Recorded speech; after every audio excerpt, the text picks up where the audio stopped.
വാവരുടെ പ്രശ്നം എന്താണെന്നറിയോ? അടിസ്ഥാനപരമായി സഹിക്കാനാവാത്ത ഒരു സംഗതിയാണ് ശബരിമല. ശബരിമല ലോകാത്ഭുതങ്ങളിൽ ഒന്നാണ് എൻ്റെ പ്രിയ. ഒന്ന് ആലോചിച്ച് നോക്കൂ. ഞാൻ ലോകത്തിൽ ഒരുപാട് പള്ളികൾ കണ്ടിട്ടുണ്ട്. നിങ്ങൾക്ക് ആലോചിക്കാൻ പറ്റില്ല. ശബരിമലക്ക് വ്രതമെടുത്ത് 41 ദിവസത്തെ വ്രതമെടുത്തിട്ട് ഇരുമുടിക്കെട്ടും കെട്ടി ശരണം വിളിച്ച് സ്വാമി ശരണം ശരണം പൊന്നയ്യപ്പ എന്ന് വിളിച്ച് പോകുന്ന അയ്യപ്പന്മാർ വഴിയിലിപ്പോൾ എൻ്റെ മലബാറിൽ നിന്ന് വരുന്നവരൊക്കെ ആദ്യം ഈ മാർഗതടസ്സം വരാതിരിക്കാൻ ആദ്യം ഒരു നാളികേരം ഉടക്കുന്നത് ഞങ്ങളുടെ നാട്ടിലെ കാടാമ്പുഴ ഭഗവതി ക്ഷേത്രത്തിലാണ്. ദേവിക്കൊരു നാളികേരം കൊടുക്കും. കാരണം അവിടെ നിന്ന് ഇവിടം വരെ അക്കാലത്താണ്, ഓർക്കണം, ഇക്കാലത്തെ ഹൈവേകളിലൂടെ ഒന്നും അല്ല, കഷ്ടപ്പെട്ട് ഈ കല്ലും മുള്ളും കാലുക്കും എത്തയാക്കിയിട്ട് SP പാടിയ പോലെ അങ്ങനെ വരുന്നൊരു കാലമാണ്. അപ്പോൾ വിഘ്നം വരാതിരിക്കാനാണ് അവിടെ കാടാമ്പുഴ ഭഗവതിക്ക് നാളികേരം കൊടുക്കും. അത്ര തന്നെ അല്ലെങ്കിൽ അതിലേറെ ആവേശത്തോടെ നാളികേരം കൊടുക്കുന്നത് ശബരിമലയുടെ താഴ്വാരത്ത് എരുമേലി ചെല്ലുമ്പോഴാണ്. ഞാൻ കണ്ടിട്ടുള്ളത് കാടാമ്പുഴയിൽ കിട്ടുന്നതിനേക്കാളും കൂടുതൽ നാളികേരം വരുന്നത്, വലിയ കുന്നോളം ഉയരത്തിൽ നാളികേരം വരുന്നത് ശബരിമലയിലെ സീസൺ കാലത്ത് എരുമേലി പള്ളിയിലാണ്.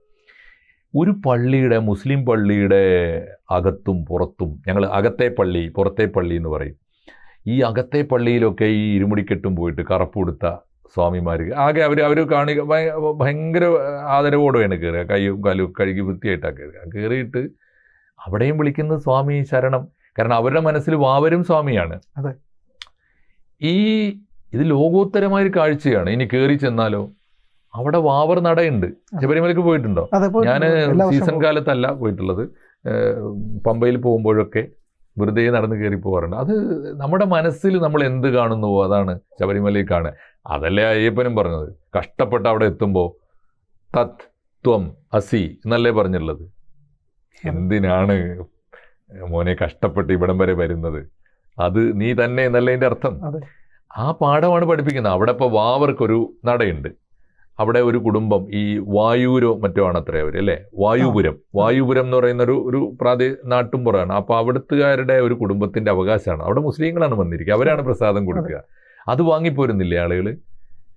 ഏത് ക്ഷേത്രത്തിനകത്താണ് ഒരു മുസൽമാൻ്റെ പേരിൽ ഒരു നടയുണ്ടാവുക?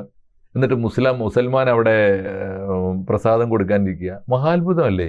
അതിനെ നമ്മുടെ മലയാള നാടിൻ്റെ പുണ്യമായിട്ട് കാണുകയും ആദരിക്കുകയല്ലേ ചെയ്യേണ്ടത്? ശബരിമല നീണാൾ വാഴട്ടെ എന്ന് എല്ലാ വിഭാഗത്തിലും പെട്ട മനുഷ്യർ പ്രാർത്ഥിക്കുകയല്ലേ വേണ്ടത്?